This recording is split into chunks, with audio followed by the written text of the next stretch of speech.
शिवसन्मान जनसंवादमधून शिवचरित्राच्या लोकाभिमुख विचारांची मांडणी. आपण पाहत आहे ब्रेकिंग महाराष्ट्र न्यूज. छत्रपती शिवाजी महाराजांविषयी होत असलेल्या अवमानकारक वक्तव्यांच्या निषेधार्थ तसेच शिवचरित्राचा लोकाभिमुख आणि सर्वसमावेशक दृष्टिकोन समाजासमोर मांडण्याच्या उद्देशाने अंबड येथे आयोजित करण्यात आलेला शिवसन्मान जनसंवाद कार्यक्रम अत्यंत उत्साहात पार पडला. शिव फुले शाहू आंबेडकर विचार मंच अंबड यांच्या वतीने आयोजित या उपक्रमांतर्गत गोविंद पानसरे लिखित शिवाजी कोण होता या सुप्रसिद्ध पुस्तकाचे जाहीर वाचन करण्यात आले. गोविंदराव जळगावकर नाट्यगृह येथे झालेल्या या कार्यक्रमाची सुरुवात छत्रपती शिवाजी महाराज यांच्या पुतळ्यास पुष्पहार अर्पण करून करण्यात आली. यानंतर शालेय विद्यार्थ्यांनी शिवाजी कोण होता या पुस्तकातील निवडक परिच्छेदांचे अभ्यासपूर्ण वाचन करून उपस्थितांसमोर इतिहासाचा वस्तुनिष्ठ दृष्टिकोन मांडला. यावेळी प्रमुख मार्गदर्शक म्हणून बोलताना डॉक्टर मारुती तेगमपुरे यांनी छत्रपती शिवाजी महाराजांवरील विविध ऐतिहासिक ग्रंथांचा संदर्भ दिला. शिवरायांचे लोककल्याणकारी, बहुजनवादी आणि स्त्री सन्मान जपणारे व्यक्तिमत्व त्यांनी आपल्या भाषणातून अधोरेखित केले. गोविंद पानसरे यांच्या पुस्तकाचा हेतू महाराजांचा अपमान करणारा नसून त्यांना खऱ्या अर्थाने रयतेचा राजा म्हणून समाजासमोर मांडण्याचा असल्याचे त्यांनी स्पष्ट केले. तसेच महापुरुषांचा अवमान करणाऱ्यांविरुद्ध कठोर कारवाई करण्याची मागणीही त्यांनी यावेळी केली. कार्यक्रमाचे अध्यक्ष निवृत्त प्राचार्य डॉक्टर विश्वास कदम यांनी आपल्या अध्यक्षीय भाषणात सांगितले की शिवाजी कोण होता या पुस्तकामध्ये शिवाजी महाराजांचे शेतकरी, कष्टकरी आणि सर्वसामान्य रयतेचे राजे म्हणून वास्तववादी चित्रण करण्यात आले आहे. शिवरायांविषयीचे विचार समजून घेण्यासाठी अभ्यासपूर्ण दृष्टी आणि इतिहासाचे योग्य भान आवश्यक असल्याचे मत त्यांनी व्यक्त केले. कार्यक्रमाचे प्रास्ताविक ॲडव्होकेट संजय खोरे यांनी केले. गेल्या काही वर्षात शिवरायांच्या ऐतिहासिक प्रतिमेचे विकृतीकरण करण्याचे होत असलेले प्रयत्न चिंताजनक असल्याचे त्यांनी आपल्या प्रास्ताविकात नमूद केले. या कार्यक्रमाचे सूत्रसंचालन धनंजय गुळवणे यांनी केले, तर आभार संजय येळवंते यांनी मानले. या कार्यक्रमास विविध सामाजिक संघटनांचे पदाधिकारी, राजकीय पक्षांचे प्रतिनिधी, शिक्षक, प्राध्यापक, विद्यार्थी, महिला, युवक आणि नागरिक मोठ्या संख्येने उपस्थित होते. राष्ट्रगीताने या यशस्वी कार्यक्रमाचा समारोप करण्यात आला. कार्यक्रमाच्या यशस्वी आयोजनासाठी फुले शाहू आंबेडकर विचार मंच अंबरच्या सर्व पदाधिकाऱ्यांनी विशेष परिश्रम घेतले. आपण पाहत आहे ब्रेकिंग महाराष्ट्र न्यूज. दुसरं महत्त्वाचं म्हणजे पोलीस प्रशासनाने जे सहकार्य केलेलं आहे ते नक्कीच लाख मोलाचं आहे. त्यामुळे सुरुवातीलाच मी त्यांच्याविषयी आदरभाव प्रकट करतो आणि खऱ्या अर्थाने मी वक्ता किंवा अभ्यासक म्हणून तुमच्या समोर उभा नाही. आज खऱ्या अर्थाने या पुस्तकाचं प्रकट वाचन का आयोजित करण्यात आलेलं आहे, ते होणं किती आवश्यक आहे. आणि हे पुस्तक म्हणजे काही शिवचरित्र नाही, पण शिवाजी महाराजांच्या चरित्राकडे कसं बघितलं पाहिजे याचा दृष्टिकोन देणारं पुस्तक आहे. जेमतेम 72 पानाच्या पुस्तकात, जे की 1988 साली प्रकाशित झालेलं आहे, 88 पासून आज 2026 मे 2026 पर्यंतचा कालखंड जर मोजला तर 39 वर्ष 40 वर्षाच्या आसपास या ज्या पुस्तकाने महाराष्ट्राचं वैचारिक भरण पोषण करण्याचं काम केलेलं आहे. भारतातल्या प्रमुख 13 भाषेत ज्या पुस्तकाचा अनुवाद झालेला आहे, ज्या पुस्तकाच्या 10 लाखापेक्षा अधिकच्या प्रती विकल्या गेलेल्या आहेत, अशा पुस्तकाविषयी अचानकपणे वादंग का निर्माण होतं, हा तुमच्या आणि माझ्यासारख्या विचार करणाऱ्या एखाद्या कार्यकर्त्याला प्रश्न पडावा, एखाद्या अभ्यासकाला प्रश्न पडावा अशी परिस्थिती आहे. हे अचानकपणे होत नाही.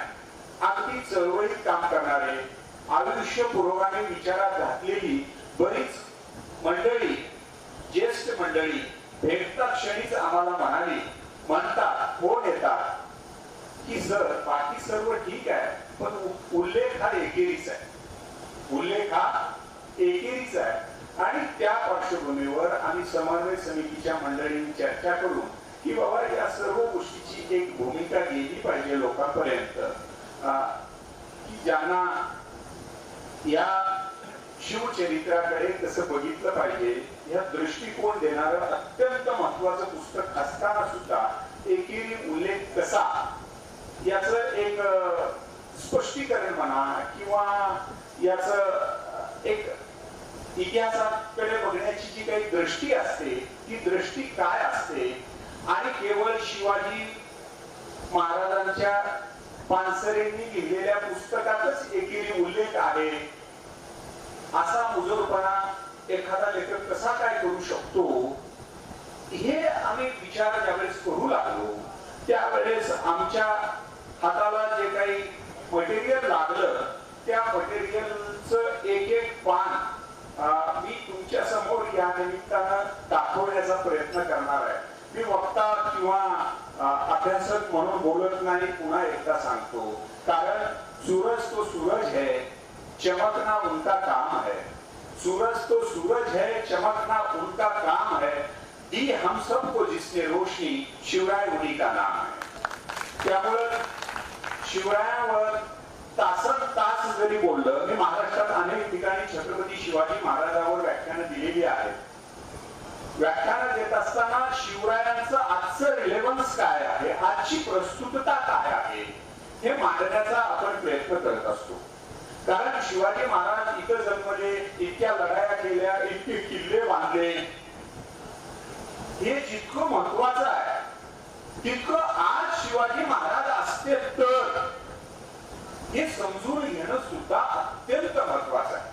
म्हणून या शिवाजी कोण होता या पुस्तकाच्या शीर्षकाकडे बघत असताना इतिहास लेखन ज्या पद्धतीनं होतं आणि इतिहास लेखनामध्ये दाहे सर इतिहासाचे प्रोफेसर कासाबागरात आहेत. इतिहास लेखनाची म्हणून एक पद्धती आहे. कुणाचाही इतिहास लिहित असताना मला सकाळी दुपारी एक फोन आला, पैगंबरांचा सुद्धा महात्मा फुल्यांनी उल्लेख करत असताना त्यांच्या पोवाड्यामध्ये एकरीच उल्लेख आलेला आहे. इतिहास लेखनाची पद्धती जी आहे, आता कृष्णराव केळुसकरांचं पुस्तक आहे जे की एक ज्याला आपण मान्यता प्राप्त चरित्र म्हणून आपण बघतो, त्या पुस्तकाचं नाव असं आहे. दुसरं एक पुस्तक आहे जे की महाराष्ट्राला आपण सातत्यानं ज्यांचं नाव घेतल्याशिवाय या महाराष्ट्राची प्रबोधनाची चळवळ आपण पुढे येऊ शकत नाही, ते म्हणजे प्रबोधनकार ठाकरे यांचं पुस्तक आहे. त्या पुस्तकाचं नाव आहे दगलबाज शिवाजी. आता त्या पुस्तकात काय लिहिलेलं आहे हे सुद्धा स्वतंत्रपणे आपल्याला मांडता येईल, त्याची सुद्धा टिपणं आपल्याकडे उपलब्ध आहेत. शिवराय किती उच्च कोटीचे जनकल्याणकारी राजे होते, त्यांचं गणिमी कार्याचं तंत्र किती सखलपणे ते राबवत होते आणि त्यांचं ते तंत्र जगातल्या अनेक देशातल्या युवकांनी क्रांत्या करताना कसं स्वीकारलेलं आहे हे सगळं आपल्याला या पुस्तकात वाचायला मिळेल. आपण अवश्य हे पुस्तक वाचा, पण या पुस्तकाचा उल्लेख कसा आहे शीर्षकाचा हे दाखवण्यासाठी तुम्हाला याचं मुखपृष्ठ मी काढून आणलेला आहे. या पुस्तकाचा उल्लेख आहे दगलबाज शिवाजी. हे शीर्षक वाचल्यानंतर कुठल्याही सामान्य माणसांचं, शिवाजी रायावर प्रेम करणाऱ्या माणसांचं, शिवाजीचा मावळा म्हणून वावरणाऱ्या माणसांचं मस्तक भडकल्याशिवाय राहणार नाही. परंतु त्या पुस्तकातला कंटेंट जो आहे तो वाचल्यानंतर प्रबोधनकार ठाकरे यांनी किती मोलाचं काम करून ठेवलेलं आहे आणि त्यांच्या समोर आपण कसं नतमस्तक झालं पाहिजे ही भावना आपल्या मनात निर्माण होते. आता इतिहास अभ्यासातलं सर्वात एक महत्वाचं नाव जे आहे, जदुनाथ सरकार नावाचं एक व्यक्तिमत्व होऊन गेलेलं आहे या देशामध्ये. त्यांनी हे पुस्तक लिहिलेलं आहे house of Shivaji. House of Shivaji. आणि या पुस्तकाचा उल्लेख, कारण मी हे तुमच्या समोर का सांगतोय, मला त्याला माझा अभ्यास आहे म्हणून सांगत नाही. इथून पुढे गेल्यानंतर आपल्याला महाराष्ट्रात शिवरायांचा प्रत्यक्ष अप्रत्यक्षरित्या शीर्षकावरून अवमान करणारी जी मंडळी आहे त्यांना छेद देण्यासाठी ही मांडणी तुम्हाला करायची आहे. ही मांडणी लोकांपर्यंत घेऊन जाण्याची आहे. कारण या सभागृहातला बसलेला प्रत्येक माणूस प्रतिष्ठित आहे. प्रत्येक माणसांना एक जनाधार आहे.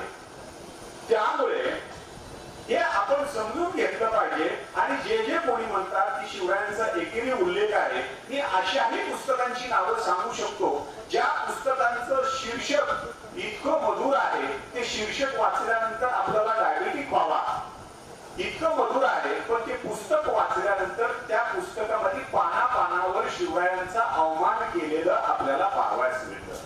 म्हणून पुस्तकाचं शीर्षक हे जितकं महत्वाचं आहे तितकंच त्या पुस्तकामध्ये काय म्हटलेलं आहे शिवरायांविषयी हे सुद्धा समजून घेणं महत्वाचं आहे.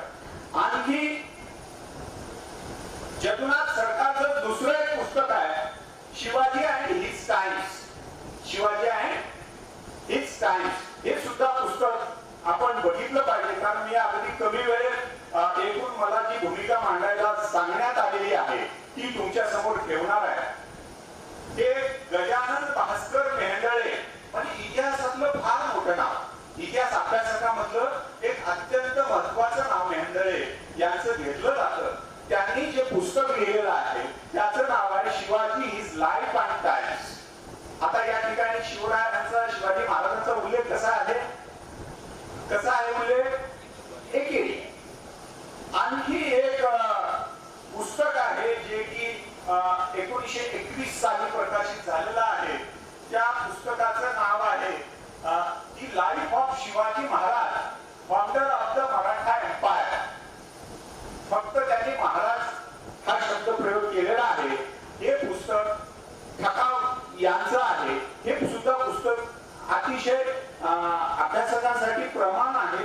हे पुस्तक आपण वाचलं पाहिजे. आणखी एक आपल्या महाराष्ट्रातलं उदाहरण म्हणजे हे फक्त चित्र बघा, हे आपल्या महाराष्ट्रातल्या एका विद्यापीठाचं नाव आहे. एका ज्या ठिकाणी ज्ञानाच्या पातळीवर भरण पोषण होतं या विद्यापीठाचं नाव आहे. आणि या विद्यापीठाची स्थापना होत असताना शिवाजी राजांचं नाव देत असताना जी काही जाणकार मंडळी त्या काळात अस्तित्वात होती त्यांनी या सर्व गोष्टीचा नक्कीच अभ्यास केला असेल असं प्रथम दर्शनी तरी वाटतं. आणखी एका पुस्तकाचं नाव आहे जे की डॉक्टर साळुंखे ज्यांनी महाराष्ट्राचं खऱ्या अर्थानं वैचारिक भरण पोषण करण्याचं महत्वाचं काम केलेलं आहे. त्यांचं विधान एक मला फार आवडलेलं विधान आहे. ते म्हणाले आपल्या धडावर आपलंच डोकं असलं पाहिजे.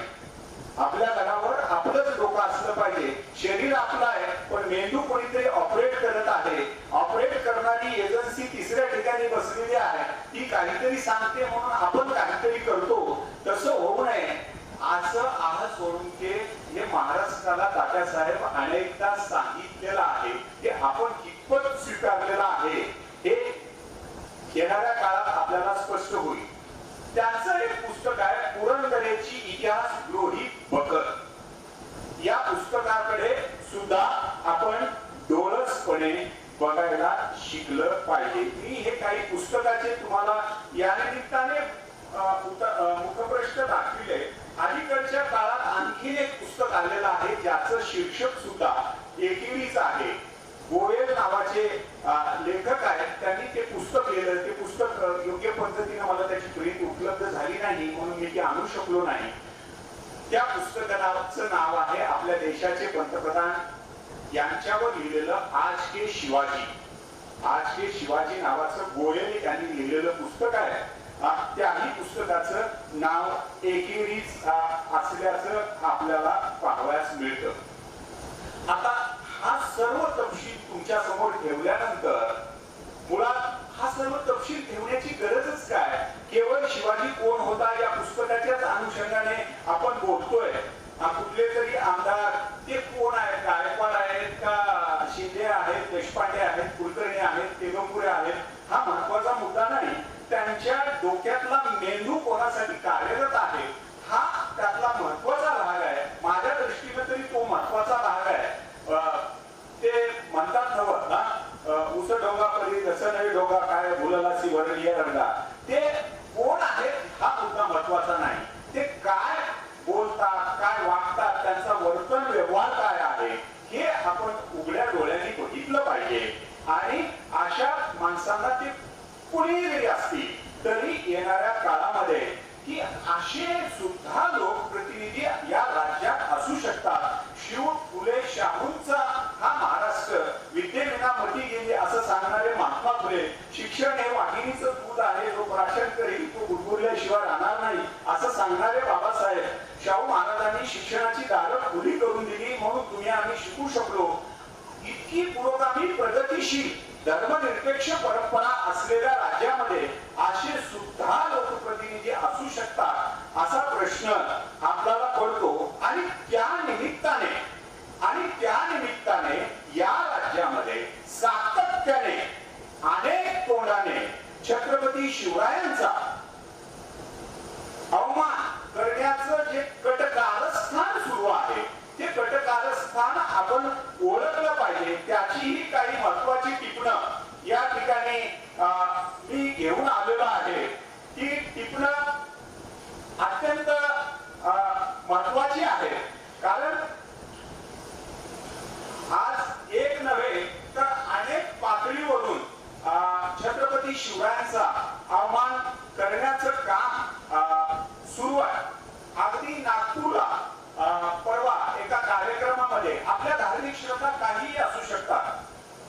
आपल्यापैकी काही जण विविध धर्माचं अनुकरण करणारे असू शकतात. मी सुद्धा कोणत्या तरी धर्माचं अनुकरण करणार आहे. या देशात बाकी काही जन्मानं मिळो न मिळो शिक्षण रोजगार जन्मानं मिळत नाही, पण आपल्याला जात आणि धर्म जन्मानं मिळतो. आपण ते फॉलो करतो, त्याचा प्रभाव आपल्यावर प्रत्यक्ष अप्रत्यक्षरित्या असतो. आपल्या धार्मिक श्रद्धा काही जरी असल्या तरी आपण या सर्व गोष्टीकडे छत्रपती शिवरायांचे मावळे म्हणून डोळसपणे बघायला शिकलं पाहिजे. डोळसपणे बघायला शिकलं पाहिजे. नागपूरला एक कार्यक्रम झाला, त्या ठिकाणी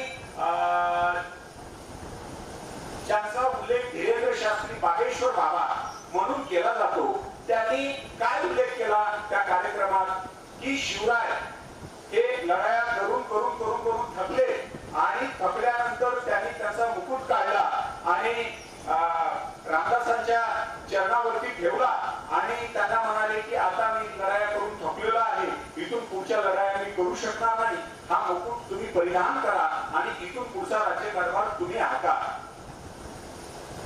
म्हणजे या ठिकाणी रामदासांना मोठं म्हणायचं तुम्हाला अवश्य म्हणा, आमचं काही म्हणणं नाही.